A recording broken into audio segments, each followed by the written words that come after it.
আজ সকালের ওয়েদারটা এত সুন্দর ছিল, না কোনো রোদ ছিল না কোনো বৃষ্টি। এমন একটা স্নিগ্ধ সকালে যখন ঘুম থেকে উঠেছি এত ভালো লেগেছে।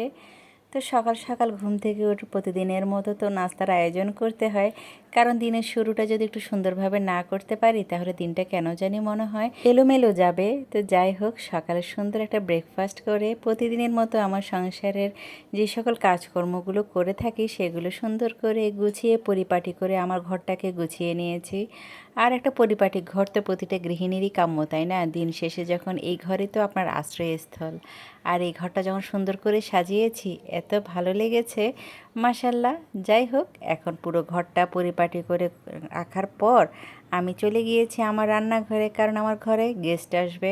ঝটপটভাবে কিছু নাস্তা বানিয়ে নিয়েছি, যে নাস্তাগুলো খুবই তাড়াতাড়ি করে আমি বানিয়ে নিতে পারবো। তো এদিক দিয়ে একটু জর্দা বানিয়েছি, সেই সাথে চুটকি পিঠাও রান্না করেছি, কিন্তু সেটা শ্যুট নেওয়া হয়নি। আর এদিকে বিফ কাবাব যেগুলো ফ্রিজে বানানো ছিল, আর অন্যদিকে বানিয়েছি চিকেন রোল। এই রোলটা ঝটপটভাবে বানাতে এত সহজ, আর সুন্দর করে বানিয়ে নিয়ে এখন তেলে ভেজে নিয়েছি। আর সেই সাথে অন্থনও বানিয়েছি। এই সকল খাবারগুলোর জন্য যে ভিতরে যে পুরটা রেডি করা, সেটা যদি আগে থেকে করা যায় তাহলে যে কোনো নাস্তা তাড়াতাড়ি বানানো হয়ে যায়। আর এদিক দিয়ে খাবারগুলো সার্ভ করে দিলাম। এই ছিল আমার মেহমানের জন্য ছোট্ট একটা আয়োজন, যেটা সুন্দর করে সার্ভ করে পরিবারের সবাই মিলে একসাথে খেয়েছি। আই হোপ প্রতিদিনের মতো আজকের এই ব্লগটাও আপনাদের অনেক ভালো লেগেছে। তো দেখা হবে নেক্সট ব্লগে। আল্লাহ হাফিজ।